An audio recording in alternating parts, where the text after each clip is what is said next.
मेहान और उसका छोटा भाई अजय अपने मामा के घर से छुट्टियां बिता के घर लौट रहे थे। घर जल्दी पहुंचे, इस वजह मेहान ने जंगल वाले शॉर्टकट से जाने का निर्णय लिया। मगर अजय उस रास्ते से आने के लिए तैयार न था क्योंकि बड़े बूढ़ों से उसने जंगले में चुड़ैल और भूत प्रेत की कहानियां सुन रखी थी।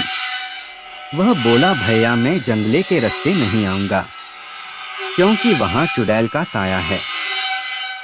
मेहान बोला, क्यों तू बेकार में डर रहा है?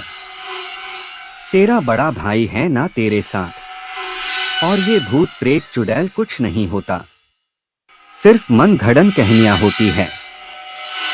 और फिर हमें घर जल्दी भी तो पहुंचेंगे। किसी तरह समझा बूझा के मेहान ने उसे मना लिया और कार पक्की सड़क छोड़ के जंगल के रास्ते मोड़ ली। तकरीबन 10 मिनट गाड़ी चलाते रहने के बाद उन्हें एक झोपड़ी दिखाई दी जिसके आंगन में एक बुढ़िया झाड़ू लगा रही थी। मेहान बोला, देख छोटे जंगल में कोई रहता भी है। अजय बोला, भाई पक्का इंसान ही है ना या फिर कोई चुड़ैल? मेहान बोला, फट्टू साले तू कहीं ले जाने के लायक नहीं है, तू सो जा। इतना बोल के मेहान उस पे हंसने लगा। आगे चलकर थोड़ी देर बाद उन्हें फिर से वही झोपड़ी दिखाई दी और वही बुढ़िया आंगन में बैठी थी। अजय बोला, मेहान भाई देखो वही बुढ़िया और झोपड़ी यहाँ फिर से आ गई। लगता है आज हम मरने वाले हैं। समीर बोलो, फिर से हो गया तेरा चालू, कोई और झोपड़ी भी तो हो सकती है। बुढ़िया को हमने नजदीक से थोड़ी न देखा है। ये बोलकर उसने वीरू का मुंह बंद करा।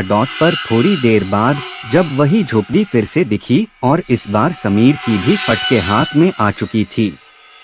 डर से उसका चेहरा पीला पड़ने लगा और वीरू के चेहरे पर तो हवाइयां उड़ चुकी थी।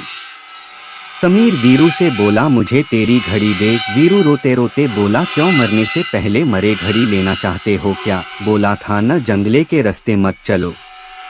समीर बोला, तू सिर्फ घड़ी दे और रोना बंद कर, बाकी मैं संभलता हूँ। वीरू ने घड़ी निकाल के गुस्से में समीर की और फेंक दी। समीर ने घड़ी में टाइम देखा, शाम के 5 बज चुके थे। उसने वह घड़ी कार से उस झोपड़ी के नजदीक रास्ते में एक जगह ही गिरा दी और गाड़ी तेजी से भगाई। थोड़ी देर बाद उन्हें वह झोपड़ी वापस दिखी, पर इस बार बुढ़िया वहां नहीं थी। वीरू रोते रोते बोला, भाई अब हम पक्का मरने वाले हैं। समीर कुछ नहीं बोला। झोपड़ी के नजदीक पहुंचकर उसी जगह उसने गाड़ी रोक दी तो उसे वीरू की घड़ी वही पड़ी मिली।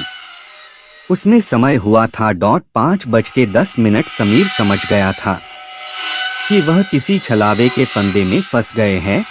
उसने वीरू को घड़ी दी। उसने रोते रोते वह पहन ली। समीर ने उससे कहा कि तू गाड़ी में ही रुक, मैं उस भूतनी से मिलकर आता हूँ, और झोपड़ी की ओर चल दिया। वीरू चिल्ला रहा था, भैया वहां मत जाओ, वो चुड़ैल है चुड़ैल। फिर अचानक वीरू के गाल पर एक चमाट पड़ा और आवाज आई, घर आ गया छोटे, उठ जा।